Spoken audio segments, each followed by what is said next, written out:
Music for All is proud to sponsor Bandstand. At Music for All, we're about providing positively life-changing experiences. Join us with your marching band at Bands of America or with your concert ensemble at the Music for All National Festival.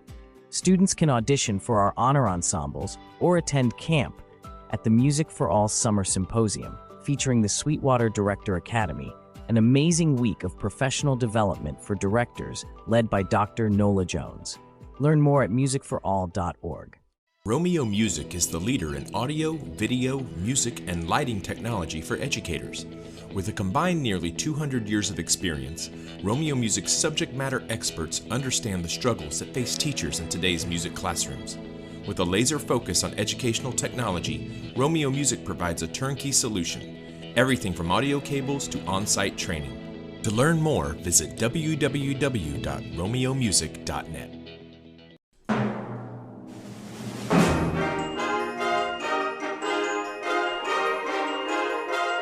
Hello, and welcome to Bandstand, the official podcast of the Tennessee Bandmasters Association. I'm your host, David Adelit, and I hope you'll join us on a journey through the past, present, and future of bands in Tennessee.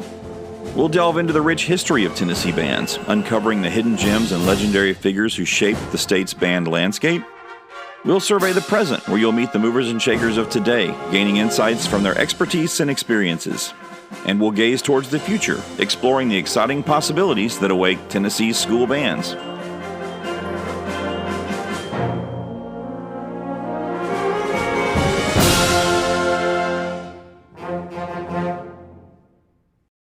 All right, everybody. This is sort of an episode swap that we're doing with a new podcast I'm really excited about. It's called the Rural Band Director Podcast.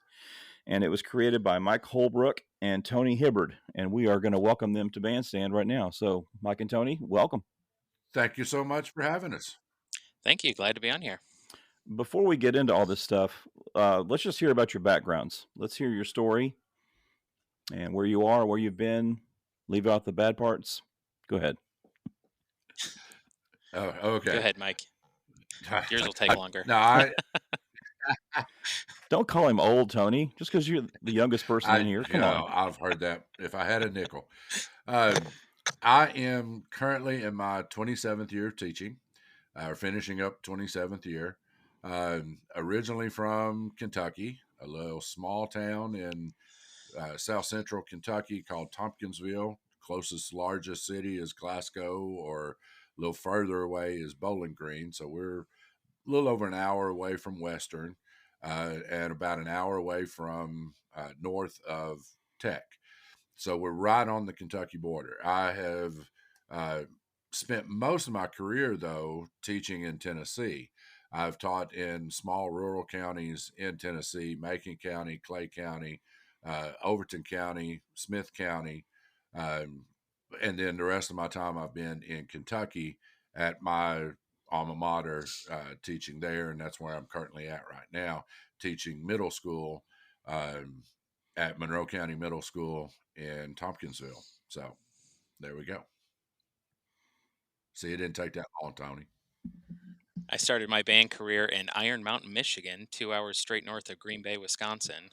The high school band with 7th and 8th graders had about 24, 25 kids. And then we moved to Cleveland, Tennessee, and I joined the Walker Valley High School band, which has, 10 times that many. And then I went to Tech, my first job was in Smith County, taught there for 3 years. And then I went over to Cumberland County High School and taught there for 4 years. And I've been at Avery Trace for 6 years. And I also assist Cookeville High School. I guess I should say my undergrad was at Tennessee Tech, and then master's at University of the Cumberlands in Kentucky. Okay, I'm an MTSU guy, so don't hold that against me. Okay, I'm from a rural school, too. I went to Hickman County High School.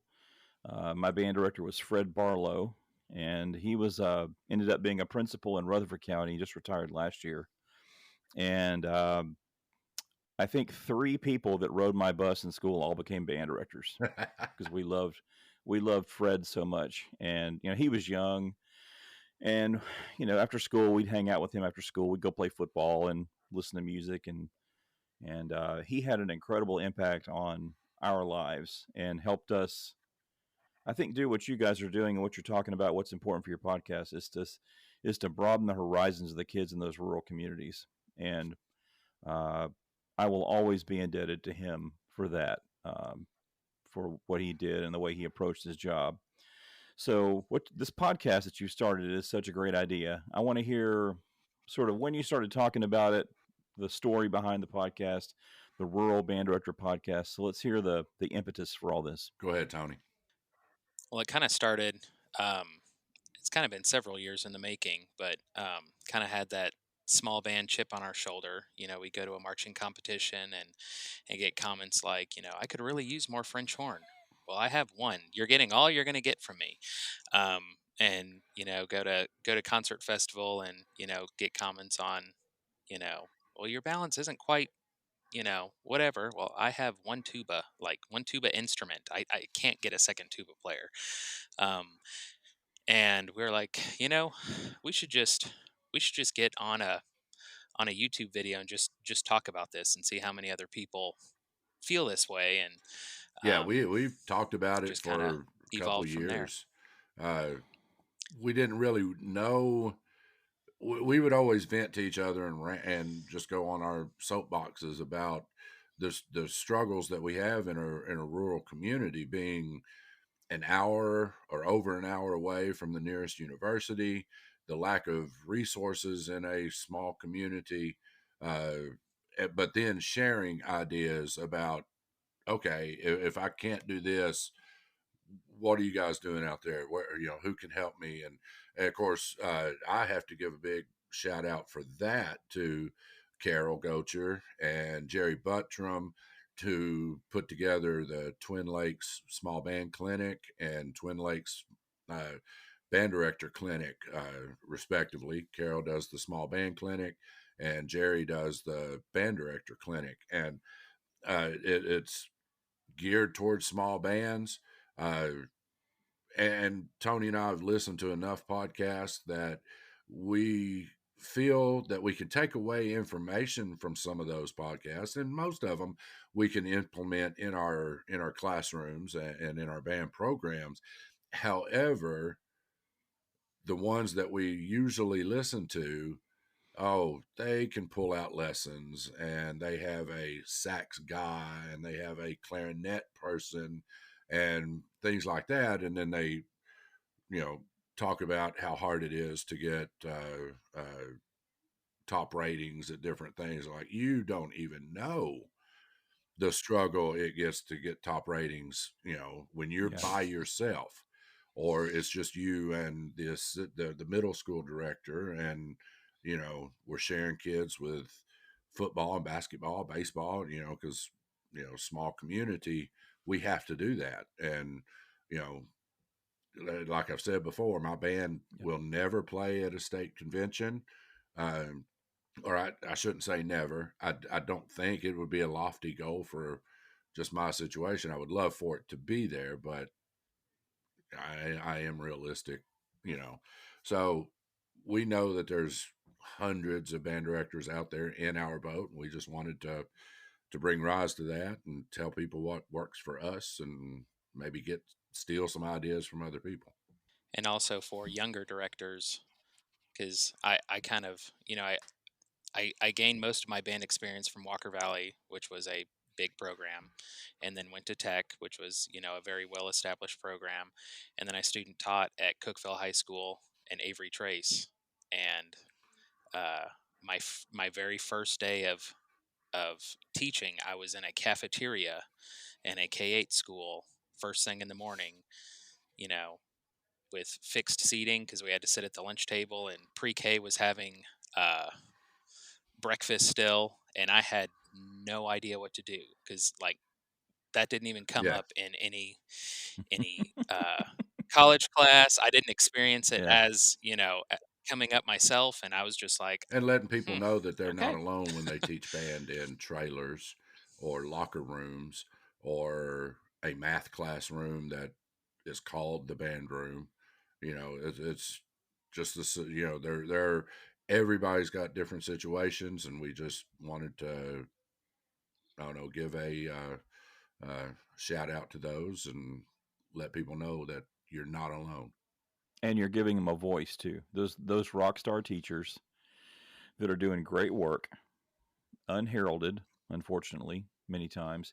You're giving them a voice. You're shining a spotlight on them. And, I think if I were a young director, hearing your podcast and hearing about the great work that's being done in those small communities might make me okay with it. Help me sort of shift the paradigm I have in my head about what it means to be quote unquote successful. Because it doesn't just mean teaching in the suburbs. Again, I'm a kid from a rural county. My first job was in Lexington, Tennessee, which is across the river. Yes, Tennessee does have a Lexington. And, I needed help too. And it was people like my road man that saved me. His name was Tommy Arundale from Amro, and Pete Evans, the legendary West Tennessee band director, and John Easley, and Sidney McKay from Memphis. Those folks helped me get through that time that I spent over there. I couldn't have done it alone. And so for you guys to have this podcast where you're creating connections and drawing people together, I think it's so incredibly valuable. And I mean, I just want to see your podcast spread like wildfire, because it's not just in Tennessee too. It's in Kentucky, and it's in Idaho and Arizona and all over the country. People can learn from what you guys are talking about on your podcast. So Thank you. Just right off the bat, shout out for you guys on that. All your guests have to answer a series of questions. Yes. I think they're called All the Right Questions. Let's hear. I think it's pretty ingenious to sort of like just get the conversation started with everybody. Okay, so you're up. Here's the question. I'm retired now, so I don't teach anymore, so I can't. I'm exempt. What was the piece of music that made you fall in love with band and want to be a band director? So in 6th grade, we used Band Today. That was our method book, and the concert version of that, like the concert the concert music, sort of addendum to that was called Concert Today, and there was a piece called it was theme from Prince Igor. And it was that I can't remember. I'm going to have to go back and edit this so I don't sound like I didn't take a music class in school. But it was that at 6th grade band, I would get chills playing that every single day we played it. And on the spring concert, I remember, I'm sure the band wasn't very good, but man, I thought we were like giving the greatest concert that had ever been. So it was 6th grade, theme from Prince Igor that and a lot of your guests always have two answers. So I guess I'll have a second one too. See, I've been paying attention. Nice. You've done your I was lucky enough to go to the first Tennessee Governor's School back in 1985. I know that they made those choices not based on ability, but based on regional selections. It was the first year. Probably not a lot of people knew about it. And somehow by some miracle, I got to go and play in this symphony orchestra, because that's all it was the first year, was a symphony orchestra. For 4 weeks, and we played the Pines of the Appian Way, the fourth movement from Pines of Rome, and I think I cried every day. Yeah, playing that piece, hearing all those strings, instruments I'd never heard before. So it was probably those two things that really just cemented this as a thing for me. You got the bug early in 6th grade. Okay, very cool. All right. Next question. Have you ever started a band from scratch, rebuilt a program, or inherited an established program? And if you've done more than one, which one was the hardest and which one is the most fun? I've done all those, and they're all hard. Every one of them for different reasons. The first job I had in Lexington, I was brand new. And the guy that I was replacing probably could have run for mayor and won. He was probably close to 60, established figure in the community. Following him I was not prepared for that. We can add that to the list of things I wasn't prepared for. And then I started Ravenwood. I was the first director there with 26 kids. And even though it was a suburban school, there wasn't a lot of money from the district there. We had to raise a lot of money and find money from other sources. So that wasn't easy. I had a limited budget for what the school size was going to be there. It was tricky. And then I guess I could say I rebuilt Franklin. when I went to Franklin in 2007, it was in a tough spot, and but the program had roots.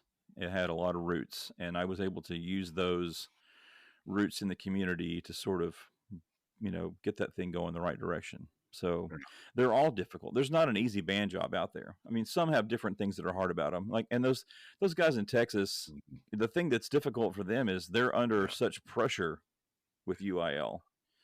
That's something that is hard for most of us here in Tennessee to understand. That sort of like super highly, uh, I don't know what the word is here. I'm struggling on this, but just the pressure that they have to go through is not easy for them either. So they're all hard. Yeah, if you don't if you don't pull in ones, your job is in Yeah. jeopardy. If you weren't a band director, what would you be doing? This is an easy one. Aha, okay. High school football coach. Okay. Well, see, I listened to your episode with that you had all the administrators on, and it seemed like you had a fantastic rapport with all of them. Yep. So I could see that. Yeah. Yeah, I love high school football. I mean, it gets a little bit long, as we all Yeah. know sometimes, especially when you got a band contest the next day. But I just think football is a great sport. I think it's so similar to band, and what we do as far as music education. That's the thing that with those coaches and those episodes, the more you talk to people, and you guys, I think this was on the latest episode I've listened to too, where you talk about if you need a favor because you're sharing kids, you got to go have a relationship with the people in your building. You got to go talk to the football Absolutely. coach and not send Yeah. you can't just send an email asking for stuff. You've got to go have those conversations. So I use sports to talk to coaches and to build a relationship with them because I like sports and I like hearing their take on it because they know a lot more about than I do. So Very cool. that's the easy answer to that question. What does self-care look like for you? Well, when I was teaching, that was very difficult. When I was at Franklin, it was really high pressure, really high stress. The great thing about that is that I have two daughters and they were both in band. And so when I was at a band thing, and my wife would always come to, when I was at a band thing, it was family time. So even though we were somewhere else, it was still family time. So I still felt grounded, and that really helped a lot. I also like to go for walks. I go for walks all the time, and I did when I was teaching. My planning period was often me walking around the school and just getting outside and feeling the breeze and getting perspective. And then I like to listen to music. Like Carol Gocher is talking about how many ensembles he plays in. That's not me, but I listen a lot, and because I wanted to go back and remember. Yeah, that was how I went back to remember how much I love music. And to keep the fire going was to listen to great music. And I like to read, and we're Titan season ticket holders like David Talbert is. And so like draft I pay coming attention up, to very sports and that important sort of one. thing, So are we listening? Just take it a little further. Are we listening to classical music? Are we listening to jazz, classic rock? What are we listening to? Mostly classical and country. That's okay. Good. I glad like you old school clarified country music too. Old school country, because today's country is not country. Yes. But I digress. Yeah. Mike, are you not fancy like? Is that what you're saying? You're not fancy like Applebee's? Oh my gosh. Okay. And my last question. What do you wish undergrad had prepared you for better? And what was something that you were surprised that undergrad prepared you as well as it did? I would say how to communicate with people is what I wish was more a part of that training, more of the communication aspect.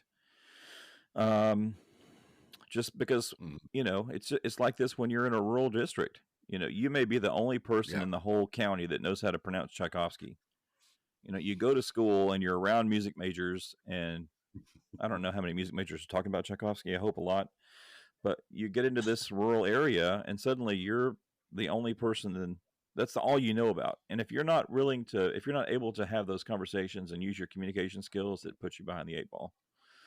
And then the thing, you guys may make fun of me for this, but when I was sitting in those faux ed classes, those educational psychology classes, I was like, oh, this is the dumbest thing ever. And then lo and behold, I started using that a lot in school. Okay, well, the reason you made this decision is because you don't have a prefrontal cortex. And, that sort of information that came to those educational psychology classes really actually paid off. And I How became pretty students interested in learn. that. That's Yeah, Erickson and, yep. informative. All right, Tony, your turn. I guess we can use your last year of teaching or whatever you want to do. But what did your program look like on a normal day? Like, what did your schedule I'll look just like? take this like as an aggregate. So, the first job I taught was in Lexington, and Lexington didn't have a middle school. There was a city school in Lexington, but it wasn't a part of the county school, and I was employed by the county school. So the county feeders were little K-8 bands and all these small, tiny little schools. So teaching in the cafeteria is something I've done before, Tony. That was something for me that I had to do. So it was very difficult to create the pipeline there towards the high school band because of the county school situation. And we got some kids from the city school too, but it wasn't this sort of like mapped out, planned out thing. The other schools I taught at were suburban. I taught in Metro Nashville for 6 years, and then I was in Williamson County for a long time, and then I finished in Rutherford County. All those schools were pretty similar, where you have multiple band classes. There's a top group, and then depending on the situation, I wanted to be really pedagogic. So at Franklin, we had an intermediate woodwinds class, an intermediate brass class, intermediate percussion class. All the advanced students, woodwind, brass, and percussion were all in wind ensemble, and then we also had a freshman band. Because what I wanted to do with freshman band was to teach them our system, get everybody sort of on the same page with how we count, how we approach sound quality, how we approach, just being a band kid, and then let them go into wherever they were going to end up later in the program. And it was similar to that at Siegel too. I'm a big system guy, so I want to get everybody rocking the same way so that, you take time to do that at the beginning, and it makes it easier in the long run. Did you ever have to teach anything outside of band? Yes. This is a clean podcast, Tony, so Yeah. no explicit comment. Yeah. I had to do a little choir, which I was terrible at, and I had to teach some psychology. Ooh. And I even taught world geography at Ravenwood. Okay. Yeah, that was I can name all the states and capitals, but that was rough. And I had to do I'd do some study hall and cafeteria duty, which I enjoyed those. Those were kind of fun, like cafeteria duty. You get to meet new kids. I would recruit. I would stand there and go, "What instrument do you play? What instrument do you play?" I mean, I would use those as chances to get to know the kids in the school. So if you're a college student listening to this, be prepared to teach something other than Absolutely. band. You do what you got to do.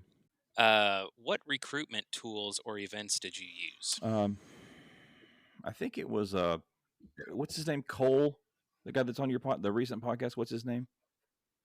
Cole Hunt. Yeah. So Cole Hunt talked about this. He was very wise in saying that if you're counting on a big trip to keep your kids in band, you're probably doing it the wrong way. The way I approached it always was the relationships were more important than anything else.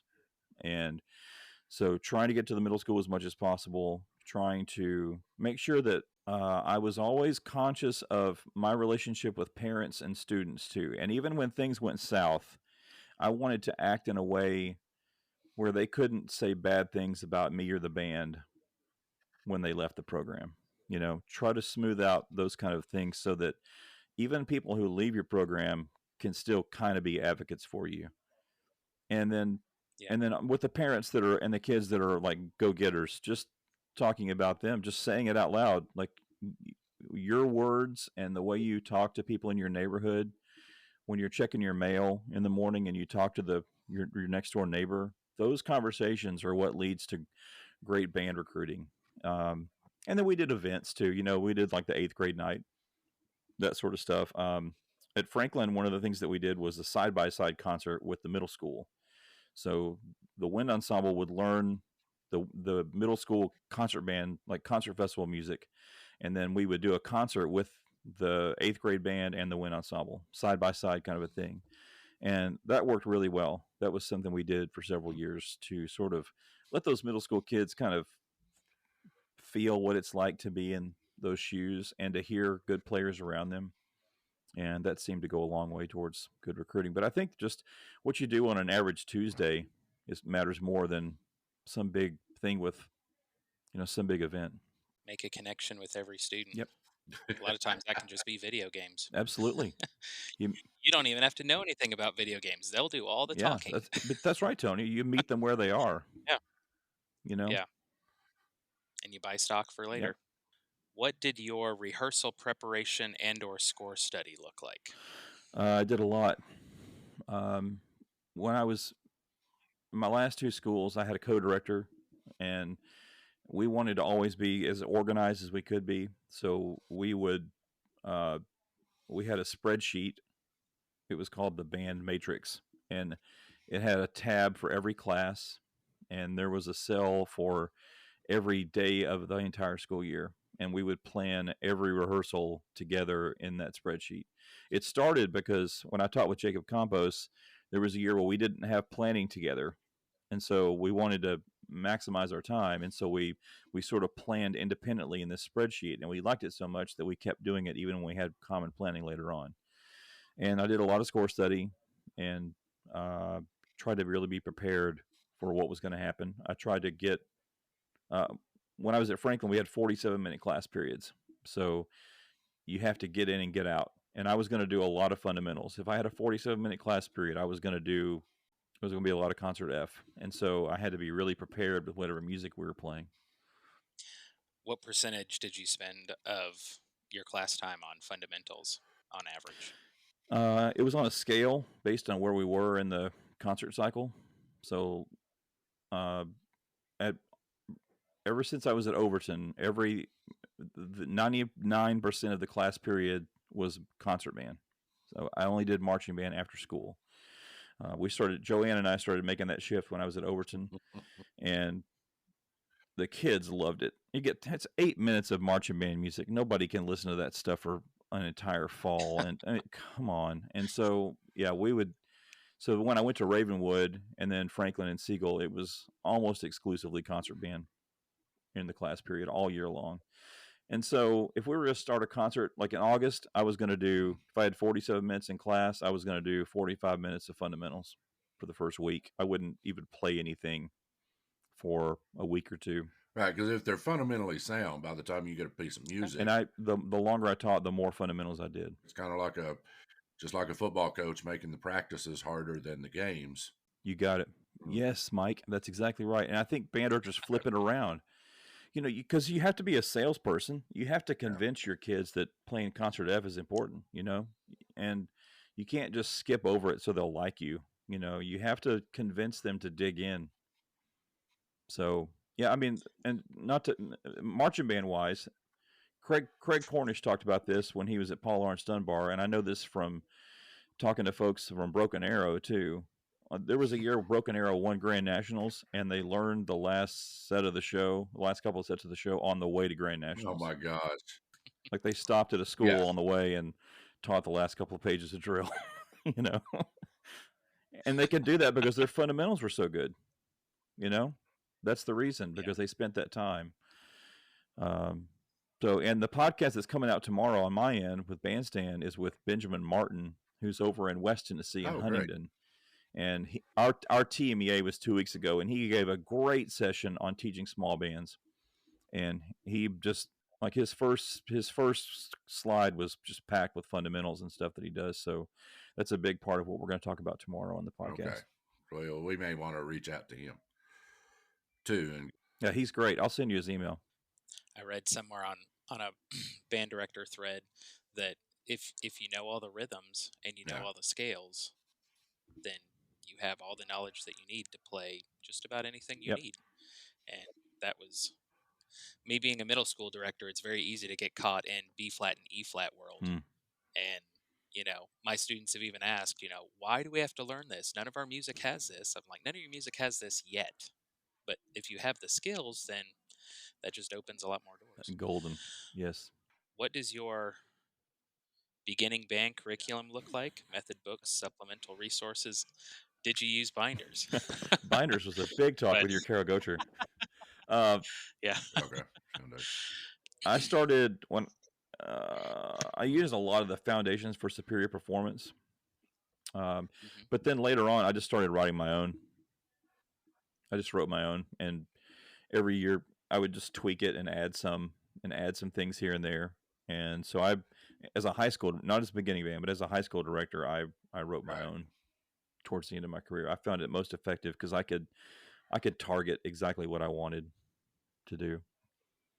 You know, if I taught beginning band, which I retired this year, my wife had a stroke in September of 2022.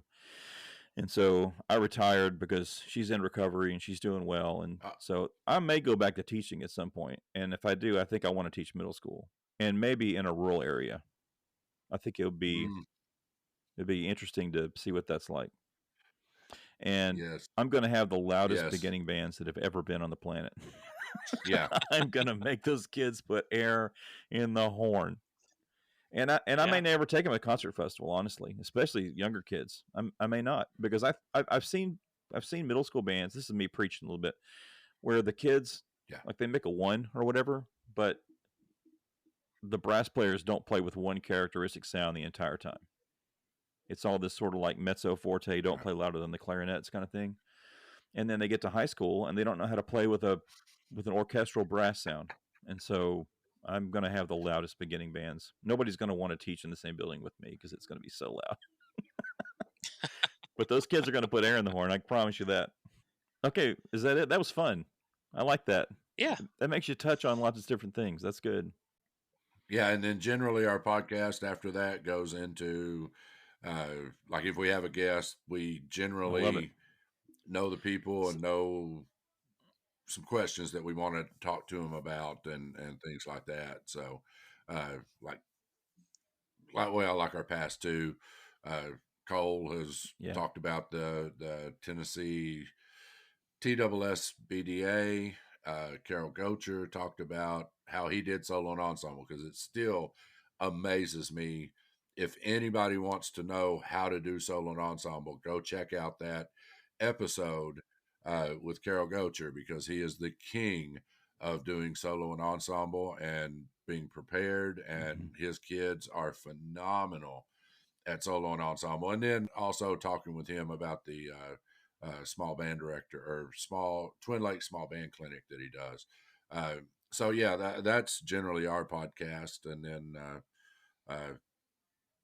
there you go. We got Jerry Buttram coming up next week sometime to talk about the band director clinic that he organized and put together. And if anybody wants to join in on that, I'm sure he'll let us know. It's one of the greatest clinics that is geared for band directors by band directors. So you're not, and you can use it for PD time and things for your school system, instead of sitting in through another math PD or reading PD. You know, this is stuff that we use. Yeah. You know, so it's, using technology in your classroom. Well, I mean, I love this because growing up on a farm, and my wife and I have sort of taken over the farm I grew up in back in Hickman County. If the plumbing breaks at 1 o'clock in the morning, you just became a plumber, you know? And so I love that there are pockets like this. Daryl Boston also has got something like this too down in Lawrenceburg, where he organizes like it's next weekend actually. He organizes like a mass band thing where all these schools come together and play and rehearse. I love that ingenuity that's happening in the rural areas, like the Twin Lakes thing. There's Tri Lakes down close to Winchester, where these band directors, they have a need, they recognize that, and they solve their own problems. They organize these clinics. They bring in great people. I mean, you guys, Bruce Pearson was on there, and Randall Standridge was on there. Did I hear that too? I mean, that's Steve incredible. Graves, Randall, Bruce Pearson. There's been some others. Jerry will get into it, and I think he's already got the plans for this year's sessions. I don't know who's going. I don't know exactly what it is. I'd have to look it up, but yeah, it's over 3 or 4 days, uh, 8 hours a day or 6 hours a day, I think. And so it's you can zoom in. If you don't want to, if you can't make it in Yeah. person, it'll all be simulcast, and so yeah, yeah. I think it's the last week of May. Cha- Last week of May, first week of Hmm. June, somewhere in that area. It's always when I'm on vacation. If there are folks out there who don't live close to these pockets we've described, what's the blueprint in your heads Call Jerry for Buttram. creating something like this? Now, uh, get your get your network contact and get to know at your in Kentucky we're district bands. When you have district band director meetings, uh, you know, get with those people, find your tribe, and just talk about, hey, I need this. Can you do this, or what do you need that I can help you, and things like that, uh, and find out what needs to be done, and then just the way Twin Lakes works is not everybody or not one person does everything. One person in the Twin Lakes, one school in the Twin Lakes area hosts a marching band exhibition. One school hosts the band directors clinic. One school hosts the Hmm. uh, solo and ensemble, which is Cookville, but we consider that Twin Lakes area. Um, one school hosts the honor band clinic. What does your area need? What do your kids need that they're not getting from everything else? And talk about it with the your peers and say, look, if I do this, get these, come in and will you help and all this stuff. Don't think you have to do it by yourself. Especially young directors think, I know I did, think, oh man, it's me against everybody else. I'm competing against everybody else and blah, blah, blah. And, you know, Yep. 15, 20 years in, you'll realize, no, we're all doing the same thing. We need to help each other. If there's anything I can do to help you, let me know. If, because I'm probably going to ask you to help me do something. But don't be afraid to reach out. And, we Yep. put Tony and I put the Rural Band Director podcast or the email out and which is ruralbanddirector@gmail.com. Hey, reach out to us if there's anything that we can do. If you got questions or suggestions for our podcast that you would like for us to talk about, little plug. But if there's reach out, right? So I mean that's the Yeah, thing, absolutely. and it just takes one person to say, "Hey, I need to do this," and then step up and do it. So And most band directors are willing to help. Like they're but not going to be like, but no, yeah, that's my yeah, we secret. You're do. on your But own. young directors don't think that, especially in Yep. when they Yeah. go and get a job in an area where and I'll just use Kentucky as an example.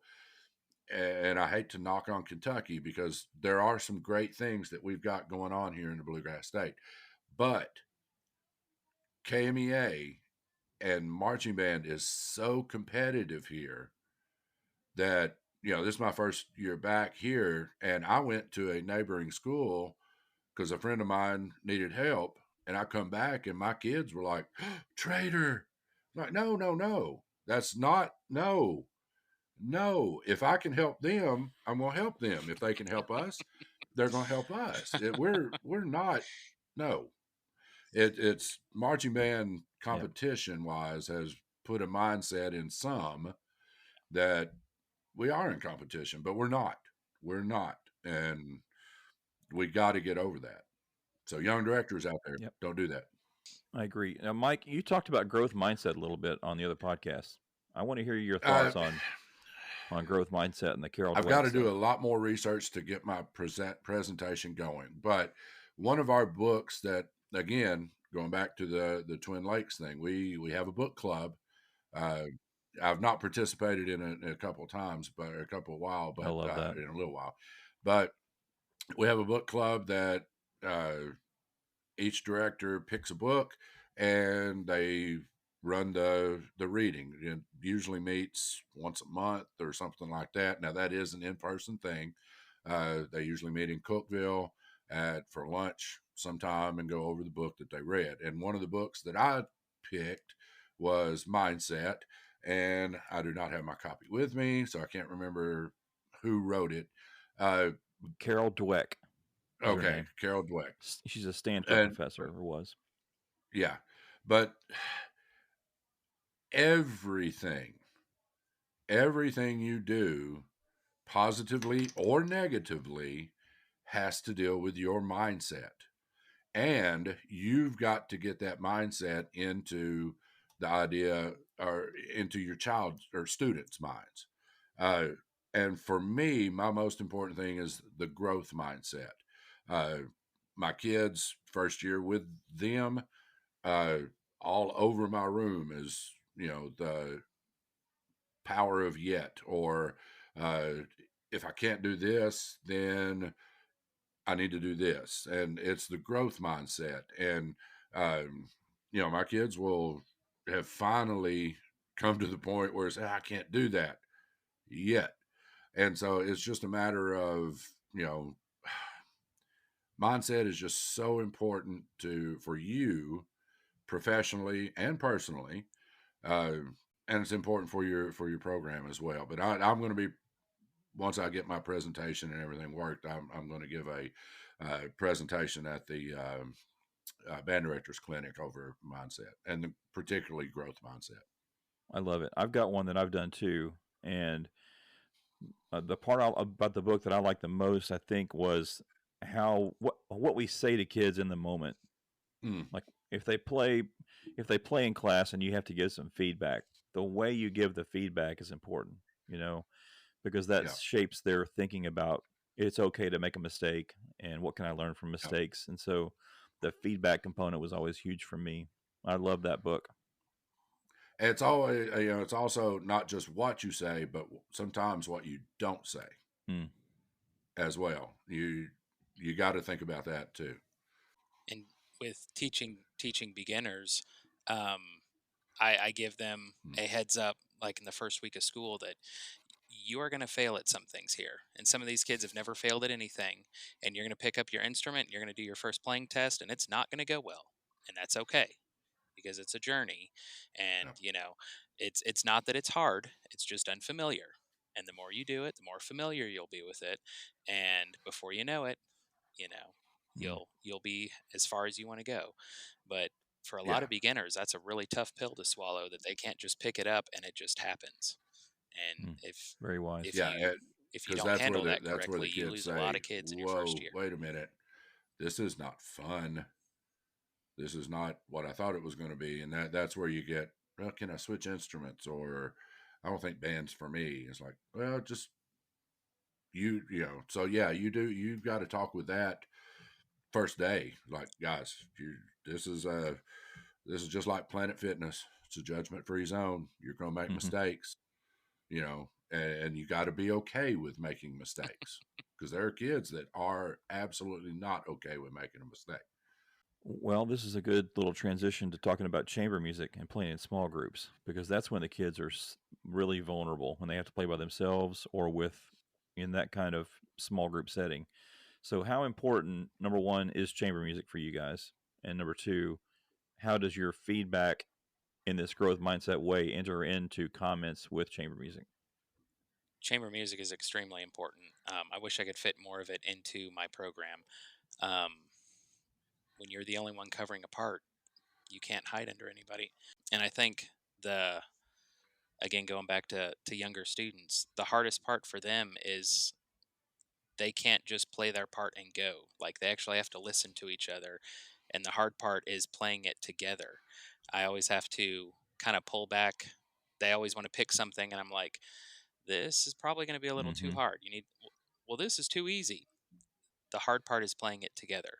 Start off with something simple, learn how to play it together, and then we can start bumping the difficulty.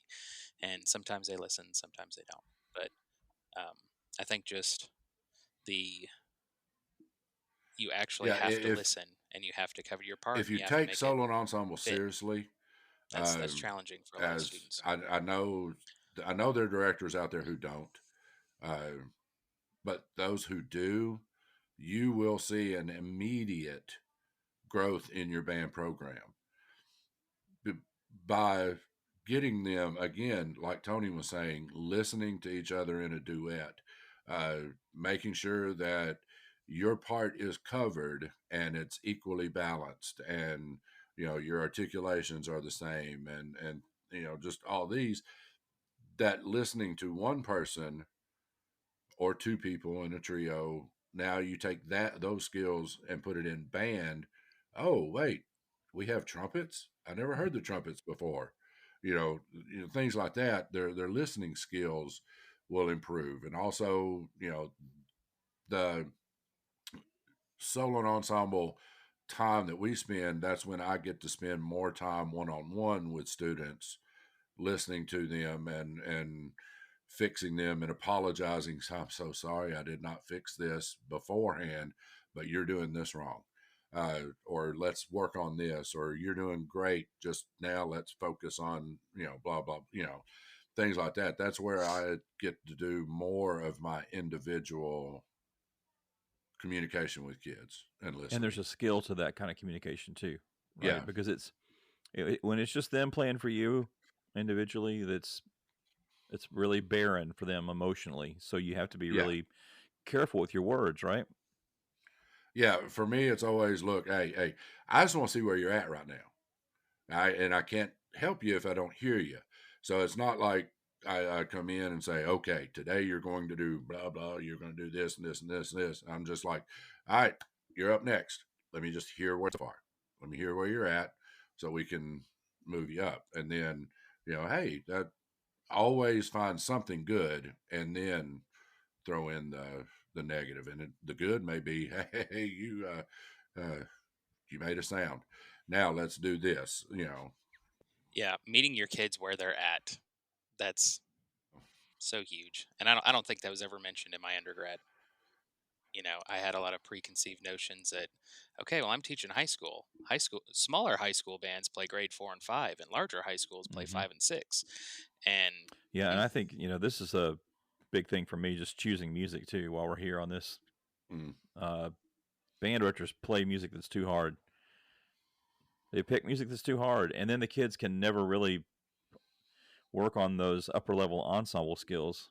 Like right. when you play in a duet, it's twice as hard. Not you're not doing half the work. It's twice as hard. There's all these other skills that come into play, and it's a chance for us to teach those ensemble skills that the great symphony orchestras and jazz ensembles across the country and the world have. That sense of listening and empathy and sharing ideas and whatnot. So yeah, just don't play music that's too hard would be my little soapbox thing right here. Mm, Um, and then I want to ask you this too.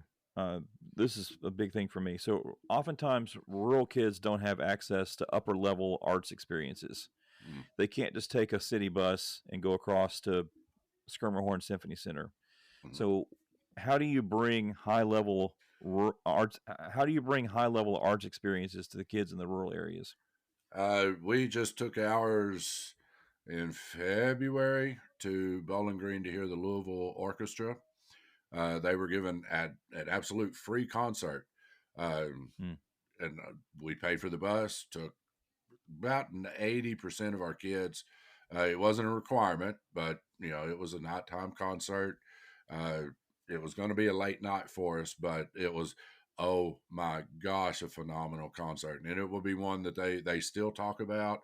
They absolutely love it. Hmm. So if we can't bring it to them, then we got to take it to. We got to take them there. Uh, we looked at the Nashville Symphony, Hmm. and it just didn't. They didn't do it. Wasn't weren't They weren't doing anything in our timeline and stuff. So, uh, yeah, that's our big thing. We'll pay for the bus. We'll give you the opportunity to go. Now it's just up to you whether you take that opportunity. But yeah, and we would love to bring people in. We're still working on that, but again, we're over an hour away from the nearest university. But I mean that's what we do, or that's what we did this year. Take the kids to it.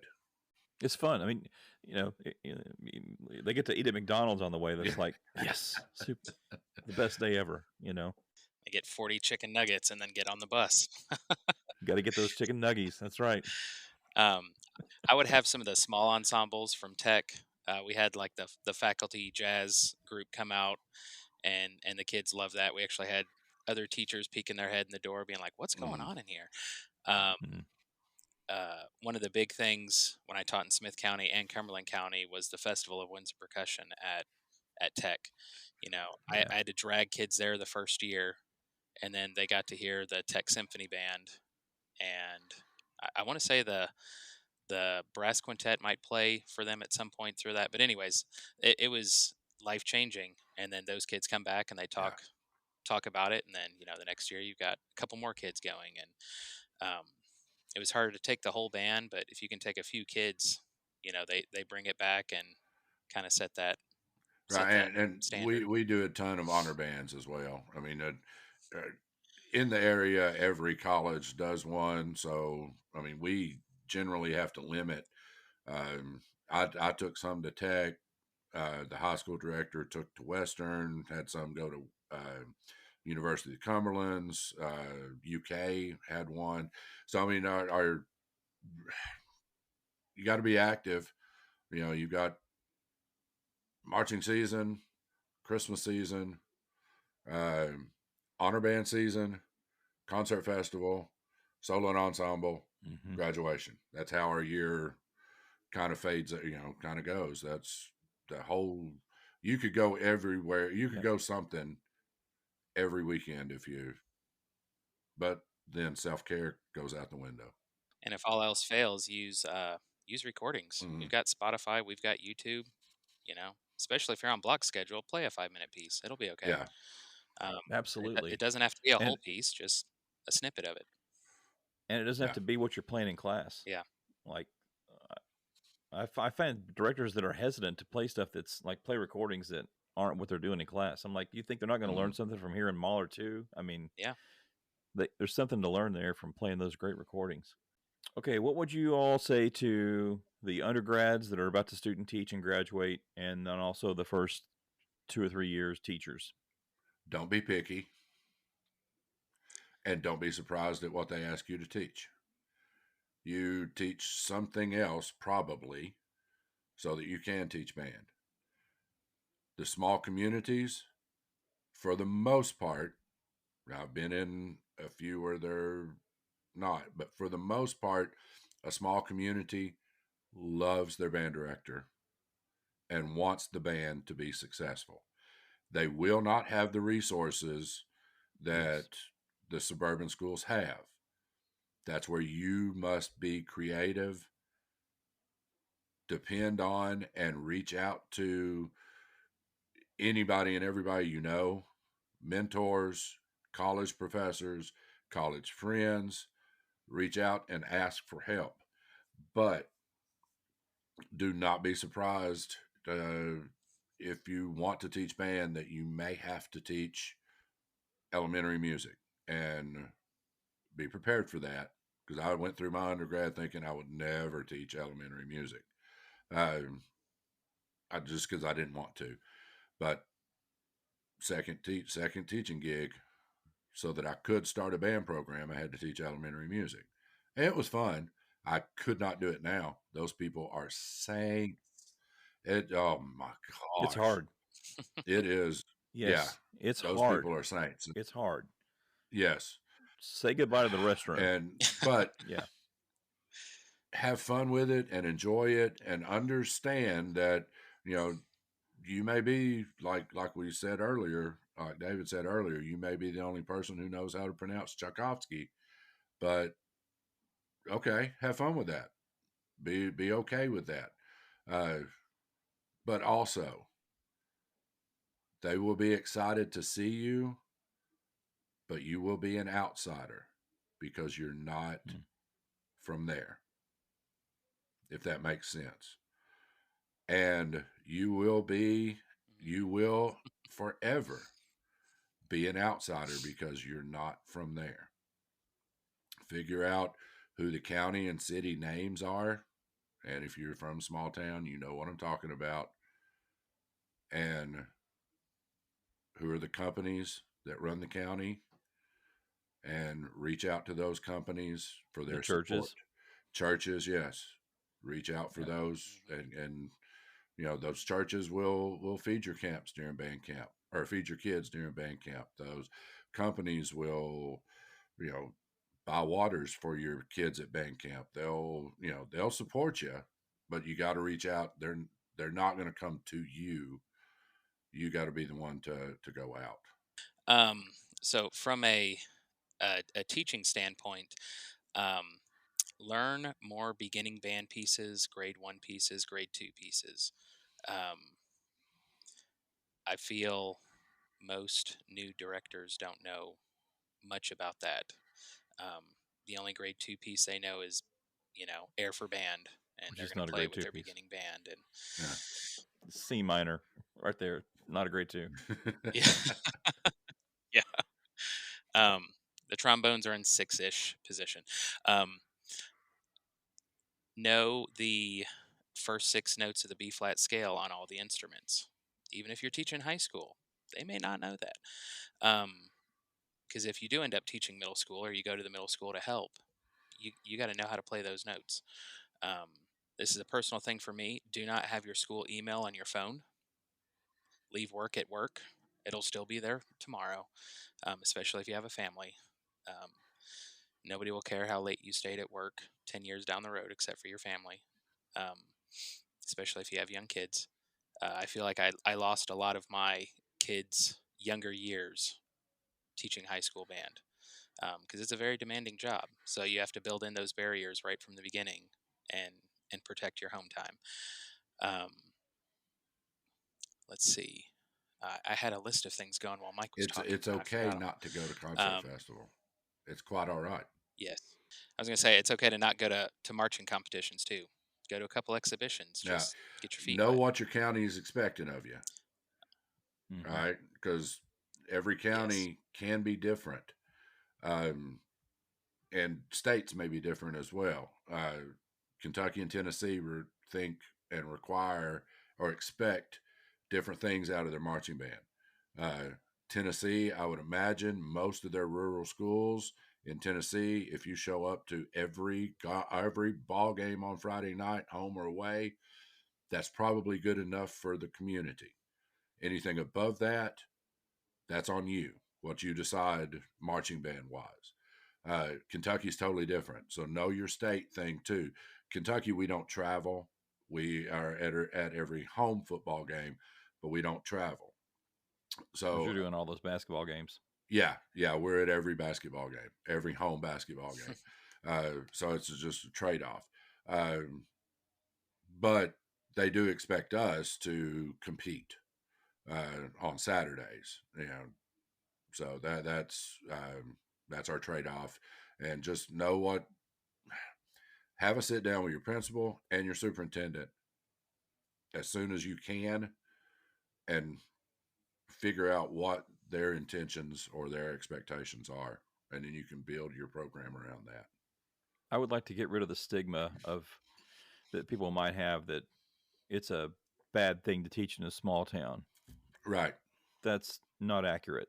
Can we talk a little bit about the great things about teaching in a small town? I'll start on this. My kids in Lexington would much rather go to band practice than haul hay. Yeah. I could have Yeah. rehearsed every day after school for 20 hours, and they would have all been there because Yeah. it was easier than working on the farm. And in general, the behavior's better too. I mean, there's always outliers, but in my experience, the kids were more well behaved, more respectful. is just a different, And see, if you different go vibe. home, then you know all their mamas. Like that's where I'm at right now. Mhm. I either went to school with your grandparent or had your mom and daddy in class, unless you moved into the county. But if you're from that county, I probably had your parents in class many years ago. So I know everybody, and all it. Yeah, I don't have too many behavior problems either. Uh, small schools, yeah, you're not going to get that much. You know, you're going to get them every once in a while. But the close knit family. Uh, Now there are times when it gets on my nerves, but I go to Walmart. I try to go in for one thing, and I'm there for 30 minutes because somebody stopped me and, hey, how's it going? So I mean, there are times when I don't want that, but that's when, that's cool, or go to the store or whatever. Everybody. Uh, if you're from that, or you are there for many, many years, uh, families are close, and you'll find that that's a plus for the young director coming in. I remember what I was going to say earlier about the advice for new teachers. Don't change anything your first year, especially in a small school. Um, Meet with your leadership, especially if it's a high school, and figure out, okay, how do we do things here? What are the traditions? How do we do things? How do we do this? How do we do that? And you'll find out really quickly what is sacred and doesn't get touched, and what they're willing to kind of compromise on. A lot of us have a God complex coming out of college, or at least I did, that, I'm going to come in and I'm going to fix this program.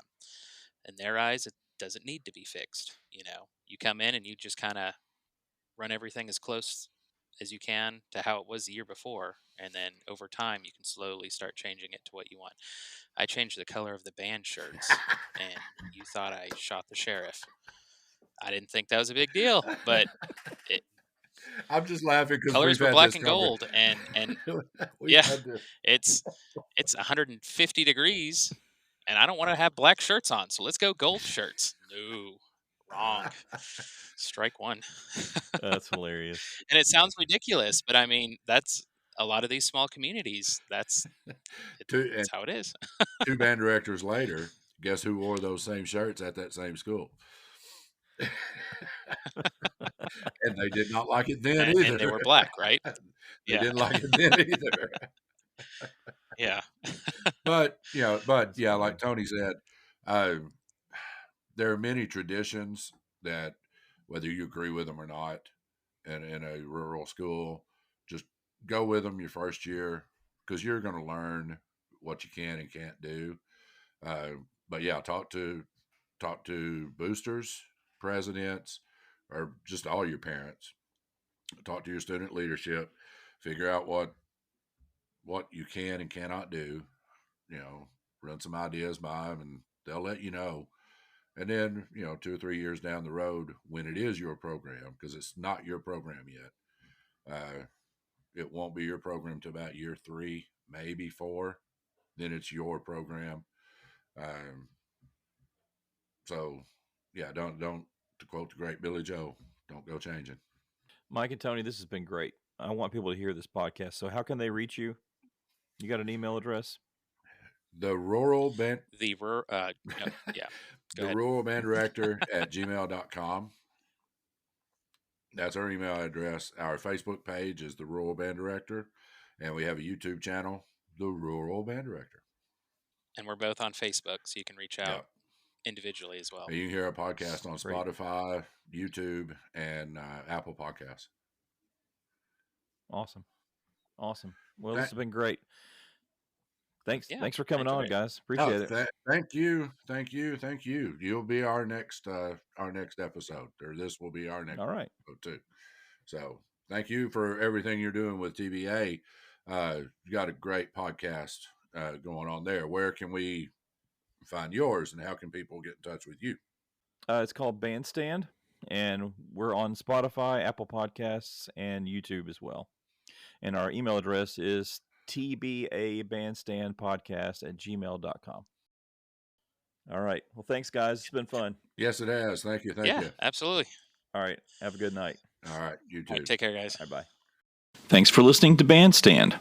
Bandstand's mission is to build a stronger, more unified band community in Tennessee by fostering meaningful conversations about the past, present, and future of school bands in our state. If you have topic suggestions or need to get in touch with us, email us at tbabandstandpodcast@gmail.com. Your input is important to us, and if you have a topic you'd like us to discuss about the past, present, or future of Tennessee bands, please let us know. Again, that email is tbabandstandpodcast@gmail.com. Right now we're broadcasting on Spotify, YouTube, and Apple Podcasts, so please subscribe, review, and rate. Box 5, please. And if you find something interesting or helpful, please share this podcast with your friends. Bandstand is proud to be sponsored by Music for All and Romeo Music. See you next time.